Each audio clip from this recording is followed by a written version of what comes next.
இப்போயே சொல்லிடுறேன், இந்த வீடியோ வந்து எல்லா பெண்களுக்கும் கிடையாது. டிக்டாக்ல அரைகுறை ஆடை, private body part show, sex mood song performance, இதன் மூலமா மக்களுக்காக தங்களே அர்ப்பணிச்சுக்கிற டிக்டாக் செக்ஸ் வீடியோ சர்விங் கேர்ள்ஸுக்காக மட்டும்தான். இதே மாதிரியான சேவைகளை வந்து சில ஆண்களும் டிக்டாக்ல பண்ணிட்டு இருக்காங்க. ஸோ இந்த 2 பேரை பற்றி தான் இந்த வீடியோவில் பார்க்க போகிறோம்.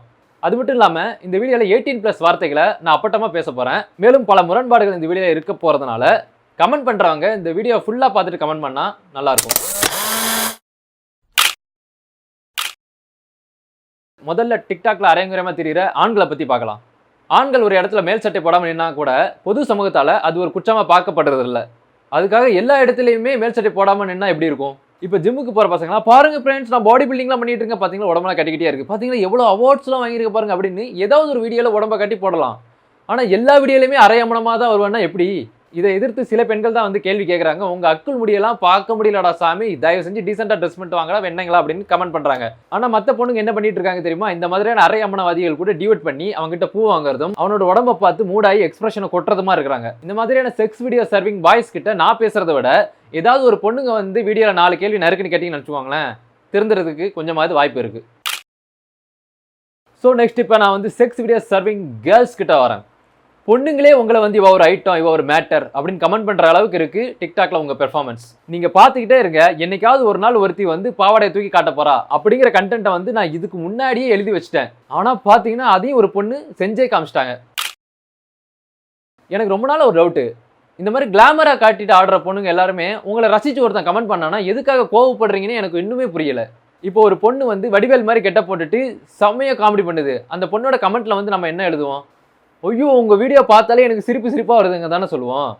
இப்போ இன்னொரு பொண்ணு வந்து நிலா காயுது நேரம் நல்ல நேரம் அப்படி இந்த ஒரு பாட்டுக்கு வந்து கிளாமரா ட்ரெஸ் பண்ணிட்டு அவட்ட இருக்கிற அந்தரங்க உறுப்புகள் எல்லாத்தையுமே கசக்கி பிழிஞ்சு ஒரு டான்ஸ் ஆடுது. இதுக்கு ஆக்சுவலாக என்ன கமெண்ட் பண்ணணும்? உங்கள் வீடியோ பார்த்தாலே செக்ஸ் மூடாக வருதுங்க, இப்படி தானே கமெண்ட் பண்ணணும். ஆனால் இப்படி கமெண்ட் பண்ணால் உங்களுக்கு கோவம் வருது. இந்த ஒரு விஷயத்தை வந்து நீங்கள் வந்து TikTok sex video serving voice வந்து கற்றுக்கணும். அந்த பசங்களாம் வந்து ஆஃப் நியூடாக வீடியோ போட்டாலுமே அந்த வீடியோவில் வந்து ஏதாவது ஒரு பொண்ணுங்க வந்து அவங்களோட மசிலை பற்றியோ இல்லை ஒரு டிஓடி வீடியோவில் வந்து அவங்கள வந்து செக்ஸியாக ரசித்தாலோ கோவப்பட மாட்டாங்க. இதே மனநிலை தான் உடம்பை காட்டி ஆடுற பெண்களுக்கும் வரணும் அப்படிங்கிறது என் கருத்து. உங்களோட பாடி பார்ட்ஸை வந்து சாதாரண ஒரு விஷயமா நீங்கள் எடுத்துக்கிட்டீங்கன்னா யாராவது ஒருத்தர் உங்களுக்கு கமெண்ட் பண்ணானா அப்போ உங்களுக்கு கோவம் வராது. சரிங்க மாரிஸ், நீங்கள் சொல்கிற மாதிரி எங்களோட பாடி பார்ட்ஸை வந்து நாங்கள் சாதாரண ஒரு விஷயமா எடுத்துக்கிறோம். ஆனால் ஒன்று, எங்களோட வீடியோவில் வந்து கமெண்ட் செக்ஷனில் பாருங்கள், நாங்கள் காட்டுற மார்பகத்தை குறி வச்சு மட்டும்தான் கமெண்ட் பண்ணியிருக்காங்க, இவங்க கண்ணுக்கு அதை தவிர வேறு எதுவுமே தெரியலையா அப்படின்னு சொல்லி என்னை வந்து மடக்கலாம். இதுக்கு நான் பதில் சொல்கிறேன். இப்போ உங்கள் ஹேரை டெக்கரேட் பண்ணி உங்கள் ஹேரை மட்டுமே எல்லாரும் ஃபோக்கஸ் பண்ணுற மாதிரியான ஒரு வீடியோ ஒன்று போடுறீங்க. இப்போ அதுக்கு 190 பேர் இப்படி கமெண்ட் பண்ணுறாங்க, ஐயோ உங்கள் ஹேர் எவ்வளோ நீளமாக இருக்குங்க, சூப்பராக இருக்குங்க உங்கள் ஹேர் அப்படின்லாம் கமெண்ட் பண்ணுறாங்க. இதுக்கு உங்களுக்கு கோவம் வருமா? வராது. இப்போ இன்னொரு வீடியோவில் உங்கள் மார்பக பிளவுகளெல்லாம் காமிச்சிட்டு எல்லாரும் அதே ஃபோக்கஸ் பண்ணுற மாதிரியான ஒரு வீடியோ போடுறீங்க. எல்லாரும் இப்போ கமெண்ட்டில் வந்து ஐயோ எவ்வளோ பெரிய பூப்ஸ் உங்களுக்கு, ஐயோ அழகாக இருக்குங்க உங்கள் பூப்ஸ், இந்த மாதிரி கமெண்ட் பண்ணுறாங்க. இதுக்கு உங்களுக்கு கோவம் வரும். மற்றவங்க உங்களோட அந்தரங்க உறுப்புகளை வந்து சாதாரண ஒன்றா பார்க்கணும்னு நினைக்கிற நீங்களே அதை பற்றி பேசவே கூடாதுன்னு நினைக்கிறீங்க. அப்போ யாருமே பேசவே கூடாத ஒரு அந்தரங்க உறுப்பை நம்ம எல்லாருக்குமே காட்டலாமா அப்படிங்கிறத யோசிச்சுக்கோங்க. இல்லை என்னோட உடம்பை காட்டுறது வந்து என்னோட தனி உரிமை, அதை யாரும் தடுக்க முடியாதுன்னு நினச்சிங்கன்னா, இப்போ மேலே ஒன்று சொல்லியிருந்தேன்ல, ஒரு முடிக்கு வந்து எல்லாரும் கமெண்ட் பண்ணும்போது என்ன மனநிலையில் இருந்தீங்களோ அதே மாதிரியான மனநிலை உங்கள் மார்பகத்தை பார்த்து கமெண்ட் பண்ணும்போது உங்களுக்கு இருக்கணும். இப்போ யாராவது வந்து நைஸ் ஹேர் அப்படின்னு கமெண்ட்டில் சொல்லும்போது காம்ப்ளிமெண்ட்ரியாக எடுத்துக்கிறீங்களே, அதே மாதிரி யாராட்டும் நைஸ் பூப்ஸ் அப்படி சொன்னாங்கன்னா அதையும் நீங்கள் வந்து காம்ப்ளிமெண்ட்ரியாக தான் எடுத்துக்கணும்.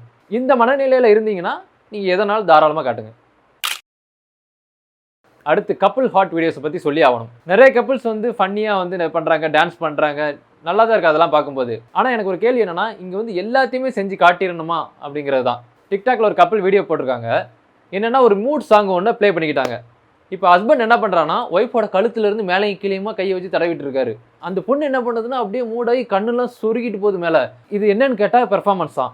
ஆடியன்ஸை வந்து சந்தோஷப்படுத்துறாங்களாம். இது கமெண்ட்டும் பண்ணுறானுங்க பாருங்களா, செம்மையாக பண்ணுறீங்க, நேச்சுரல் நடிக்கிறீங்க போங்க, ஐயோ செம்ம எக்ஸ்பிரஷன் அப்படின்னு கமெண்ட் பண்ணுறானுங்க.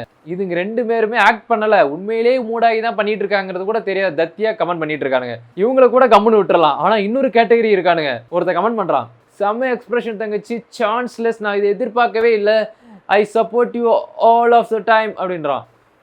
எப்பா சாமி, யாரும் தெரியாதவன் டிக்டாக் அண்ணன்கள். நல்ல வேலை செக்ஸ் வீடியோஸ்லாம் வந்து கமெண்ட் பாக்ஸ் கிடையாது, அங்கே மட்டும் கமெண்ட் பாக்ஸ் தான் நினச்சி பாருங்களேன். இந்த அண்ணன்கள்லாம் அங்கே போய் கமெண்ட் பண்ணிட்டு இருப்பானுங்க. என்ன பண்ணுவானுங்க, ஓ மியா தங்கச்சி சூப்பர், நல்ல எக்ஸ்பிரஷன் பண்ற, இன்னும் சவுண்டை மட்டும் இன்க்ரீஸ் பண்ணா நல்லா ஸ்கோர் பண்ணலாம், வா என்னோட சப்போர்ட் வந்து உனக்கு எப்பவுமே இருக்கு தங்கச்சி, மியா தங்கச்சி மானுங்க போல இருக்கு. இவங்களாம் ஒரு தனி உலகத்துல வாழ்ந்துட்டு இருக்கானுங்க. இவனுங்கெல்லாம் மாற்றவே முடியாது நம்மளால. இந்த மாதிரி டிக்டாக்ல செக்ஸ் வீடியோ சர்வீஸ் பண்ற ஆண்கள் பெண்கள் 2 பேருக்குமே நான் வந்து ஒரு ஐடியா சொல்றேன். நீங்க தயவு செஞ்சு டிக்டாக்கை விட்டு வெளியே வந்தீங்கன்னு வச்சுக்கோங்களேன், நீங்க நினைச்ச மாதிரி திறமையை மட்டும் இல்ல, உடம்பையும் நிறைய காட்டலாம். ஒன்றும் கிடையாது, நீங்க இப்போ டிக்டாக்ல வந்து அரைங்குறையமா ட்ரெஸ் போட்டு ஆடிட்டு இருக்கீங்களே, அந்த அரைங்குறையமா இருக்கிற ட்ரெஸ்ஸை கூட கலட்டிட்டு ஃபுல் நியூடா வந்து அந்த சாங்கை பெர்ஃபார்ம் பண்ணுங்க. இப்போ அந்த வீடியோ என்ன பண்றீங்கன்னா, டிக்டாக்ல அப்லோட் பண்றதுக்கு பதிலாக எக்ஸ் வீடியோஸ் மற்றும் இது போன்ற நிறைய வெப்சைட் இருக்கு, அதில் அப்லோட் பண்ணீங்கன்னு வச்சுக்கோங்களேன், நிறைய சம்பாதிக்கவும் செய்யலாம் நீங்க. இப்போ டிக்டாக்ல உங்களை திட்டிகிட்டு இருந்த எல்லாருமே இங்கே உங்கள் வீடியோ பார்க்கும்போது கம்முன்னு அமைதியாக பார்த்துட்டு இருப்பாங்க. உங்களுக்குன்னு ஒரு பெரிய ஃபேன் பேஸ் உருவாகும். அது மட்டும் இல்லாமல் நீங்களாம் டிக்டாக்லேருந்து கிளம்பி வந்துட்டீங்கன்னு வச்சுக்கோங்களேன், டிக்டாக்ங்கிறது ஒரு நல்ல என்டர்டெய்னிங் ஆப்பாக இருக்கும். நல்ல கிரியேட்டர்ஸ்லாம் வந்து இன்னும் கொஞ்சம் அதிகமாக மேலே வர்றதுக்கான வாய்ப்புகள் நிறையவே கிடைக்கும். இப்போ பாருங்களேன், ஒரு பொண்ணு டீசெண்டாக ஒரு வீடியோ போடுது, அதுக்கு ஒருத்தர் வந்து அசிங்கமாக கமெண்ட் பண்ணுறான்னு வச்சுக்கோங்களேன், அதை பார்த்து அந்த பொண்ணு ஏன்டா இப்படி பண்ணுறீங்கன்னு சொல்லிட்டு ரொம்ப மனசு கஷ்டப்பட்டு பேசுதுன்னு வச்சுக்கோங்களேன், அதை பார்க்கும்போது எனக்கும் மனசு கஷ்டமாக இருக்கும். ஆனால் கிளாமராக உடம்பெல்லாம் காட்டி செக்ஸியாக திரிகிற ஒரு பொண்ணு வந்து அவளோட வீடியோவில் வந்து ஒருத்தன் வந்து அசிங்கமாக கமெண்ட் பண்ணிட்டான்னு சொல்லி அழுது புலம்புதுன்னு வச்சுக்கோங்களேன், அதை கண்டுக்கவே மாட்டேன். இப்போ நீங்கள் எல்லாரும் என்கிட்ட ஒரு கேள்வி கேட்கலாம், என்னடா போன வீடியோவில் தான் ஒரு பொண்ணு ஒருத்தன் அசிங்கமாக ஃபேஸ்புக்கில் பேசிட்டான்னு சொல்லிட்டு அவனை ட்ராக் பண்ணி கண்டுபிடிச்செல்லாம் சீன் போட்டியடா, நாங்கள் கூட அதுக்கு சிலுத்து போய் சில்லறையெல்லாம் சிதற விட்டோமே, இப்போ வந்து இப்படி பேசுறியாடா? அப்போ சாதாரண பொண்ணையும் இந்த மாதிரியான செக்ஸ் வீடியோ சர்விங் பண்ணுற பெண்ணையும் நீ வித்தியாசமாக தான் பார்ப்பியா, ஒன்றா பார்க்க மாட்டியா அப்படின்னு கேட்டிங்கன்னா, ஆமாம் நான் ஒன்றா பார்க்க மாட்டேன். ஏன் உங்களாலேயும் அது ஒன்றா பார்க்க முடியாது? இதுக்கு நான் ஒரு எக்ஸாம்பிள் சொல்கிறேன். இப்போ காலேஜ் படிச்சுட்டு இருக்கிற ஒரு பொண்ணோட ஃபோட்டோவில் இருந்து அவளோட தலையை மட்டும் எடுத்து மியா கலிஃபாவோட நியூட் பாடியில் ஒருத்தன் மார்க் பண்ணி ஃபேஸ்புக்கில் வந்து போஸ்ட் பண்ணிட்டான். அதை பார்த்து அந்த பொண்ணு ரொம்ப மனசு கஷ்டப்பட்டு வீடியோவில் வந்து புலம்போது அழுது. இதை பார்க்கும்போது எப்படி இருக்கும் நமக்கு? ரொம்ப மனசு கஷ்டமாக இருக்கும், ரொம்ப பாரமாக இருக்கும். என்ன உலகண்டா இது, இவனுங்கெல்லாம் என்ன பண்ணலாம் அப்படின்னு தோணும். கரெக்டு தானே? இப்போ இதே விஷயத்தை வந்து சன்னி லியோன் வந்து சொல்கிறாங்க, என்னோட ஃபேஸை எடுத்து மியா கலிஃபாவோட உடம்புல வந்து யாரோ வந்து மார்க் பண்ணிட்டாங்க, எனக்கு மனசு ரொம்ப கஷ்டமாக இருக்குது. இந்த மாதிரி கவலைப்பட்டு ரொம்ப அழுது புலம்பி வந்து ஒரு வீடியோ போடுறாங்க. இதுக்கு யாராவது வந்து இறக்கப்படுவீங்களா? இறக்கப்பட முடியாது தானே. அப்படியே இறக்கப்பட்டாலும் முட்டாள்தனமாக இருக்கும். நினச்சி பாருங்களேன், இறக்கப்படுற மாதிரி. சே பாவம்ல, என்னதான் இருந்தாலும் அவங்களும் ஒரு பொண்ணு, அவங்களுக்கும் ஒரு மனசு உண்டு. என்னதான் அவங்க உடம்பை காட்டிட்டு நடித்தாலும் அவங்க அனுமதி இல்லாமல் இந்த மாதிரி ஃபோட்டோவை இப்படி பண்ணுறது வந்து அவங்க மனசில் எவ்வளோ பெரிய காயத்தை ஏற்படுத்தும்.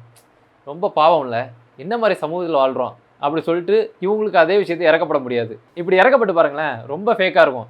இதனால தான் சொல்கிறேன், எல்லா பெண்ணுங்களோட எல்லா உணர்ச்சியையும் எல்லா சமயத்துலையும் ஒரே மாதிரி பார்க்க முடியாது. இப்போ வீடியோவோட எண்டுக்கு வந்துட்டோம். இப்போ யாருக்கெல்லாம் இந்த கொஸ்டின் வந்து தோணுச்சுன்னு எனக்கு தெரியல. இப்போ வந்து நீங்கள் கேட்கலாம் என்கிட்ட, டிக்டாக்ல அரைங்குறையமாக திரிகிற ஒரு பொண்ணை வந்து ஒருத்தர் அசிங்கமாக கமெண்ட் பண்ணால் உங்களுக்கு கோவம் வர மாட்டேங்குது, அதுக்கு வாய்க்குள்ளேயே லாஜிக் வேறு பேசிக்கிறீங்க. அப்போ இதே பொண்ணுங்க அரைங்குறையமாக ரோட்டில் நிற்கும்போது எவனாவது ஒருத்தன் இதே வார்த்தைகளை வந்து அந்த பொண்ணுங்கள்ட்ட வந்து யூஸ் பண்ணானா அப்பவும் உங்களுக்கு வந்து கோபம் வராதா அப்படின்னு கேட்டிங்கன்னா, இதுக்கு பதில் அந்த இடத்துல எங்களுக்கு கோபம் வரும். ஏன் இப்படி முரண்படுறீங்க அப்படின்னு என்கிட்ட கேட்டிங்கன்னா எனக்கு அது பதில் கிடையாது. ஆனால் இதே முரண்பாடு உங்ககிட்டே இருக்குன்னு என்னால் ஸ்ட்ராங்காக சொல்ல முடியும். இதுக்கு ஒரு எக்ஸாம்பிள் சொல்கிறேன், உங்களுக்கு புரிஞ்சிடும். இப்போ டிக்டாக்ல வந்து நல்லா லிப்ஸ்டிக் போட்டு உங்கள் உதட்டை மட்டும் க்ளோஸ்அப்பில் வச்சுட்டு ஒரு வீடியோ போடுறீங்க, அதுக்கு ஒருத்தர் கமெண்ட் பண்ணுறான், உங்கள் லிப்ஸ் வந்து ரொம்ப ஹாட்டாக இருக்குதுங்க அப்படின்னு. ஓகேங்களா? நீங்கள் அதுக்கு ஏதாவது கோவப்படுவீங்களா? அது ஒரு காம்ப்ளிமெண்ட்ரி எடுத்துப்பீங்க, சந்தோஷமாக இருக்கும் உங்களுக்கு. இப்போ இதே நீங்கள் நல்லா லிப்ஸ்டிக் போட்டு ஒரு ரயில்வே ஸ்டேஷனில் நிற்கிறீங்க, அப்போ ஒருத்தன் வந்து எவனா ஒருத்தர் பக்கத்தில் வந்து உங்கள் லிப்ஸ் ரொம்ப ஹாட்டாக இருக்குதுங்க அப்படின்றான். இது நீங்கள் என்ன நினைப்பீங்க? ஹராஸ்மெண்ட் அப்படின்னு சொல்லிட்டு கம்ப்ளைண்ட் கொடுத்து அவனை நல்லா மிதிப்பீங்க போலீஸை வச்சு. இது என்ன வகையான முரண்பாடு? இப்போ தெரியுதா? நீங்களும் இன்டர்நெட்டில் சொல்கிற விஷயத்தையும் அதே விஷயத்தை ஒருத்தர் வெளியுலகத்தில் சொன்னதையும் ஒரே மாதிரியாக பார்க்குறது கிடையாது. இதே முரண்பாடில் தான் நாங்களும் இன்டர்நெட்டில் இந்த மாதிரி பொண்ணுங்களை வந்து யாராச்சும் திட்டினாங்கன்னா அதை ஒரு கண்டுக்கிறது கிடையாது. அதே மாதிரி இந்த பொண்ணுங்களுக்கு வெளி உலகத்தில் ஏதாவது ஒரு சின்னதாக ஒரு அப்யூஸ்மெண்ட் ஏதாவது நடந்தாலும் அவங்களுக்கு சப்போர்ட்டாக நிற்கிறோம். கடைசியாக ஒன்று சொல்லி இந்த வீடியோ முடிச்சுக்கிறேன். நாங்களும் பெண்களை மதிக்கிறவங்க தான், எங்கள் வீட்லேயும் பெண்கள் இருக்க தான் செய்கிறாங்க. இங்கே சமூகத்தில் எப்படி பார்க்கப்படுதுன்னா, ஏதாவது ஒரு பொண்ணு தப்பு பண்ணும்போது அந்த பொண்ணோட தப்பை வந்து சுட்டி காட்டணும்னா மொத்த பெண்ணினத்தையே நாங்கள் வந்து கேவலப்படுத்துறதா நினைக்கிறாங்க. முதல்ல இந்த எண்ணங்கள்லேருந்து எல்லாருமே கொஞ்சம் வெளியே வாங்க. அது மட்டும் இல்லாமல் ரெஸ்பெக்ட் ஆல் விமன் அப்படின்னு சொல்லிட்டு பெண்களை மட்டும் தனியாக பிரித்து எடுக்காமல் ரெஸ்பெக்ட் பீப்புள் அப்படிங்கிறதுக்குள்ளே கொண்டு வந்து எல்லாரையும் மதிங்க. இந்த வீடியோக்கான கமெண்ட்ஸ் வந்து கண்டிப்பாக கீழே போட்டுருங்க. மீண்டும் ஒரு வீடியோவில் வந்து நம்ம சந்திக்கலாம். அது வரைக்கும் என்னோட சேனலான மாரிஸ் ரெக்கார்ட்ஸ் அப்படிங்கிறத சர்ச் பண்ணி சப்ஸ்கிரைப் பண்ணி வச்சுக்கோங்க. இந்த வீடியோ பிடிச்சிருந்துச்சுன்னா லைக் பண்ணுங்கள், ஷேர் பண்ணுங்கள், கமெண்ட் பண்ணுங்கள்.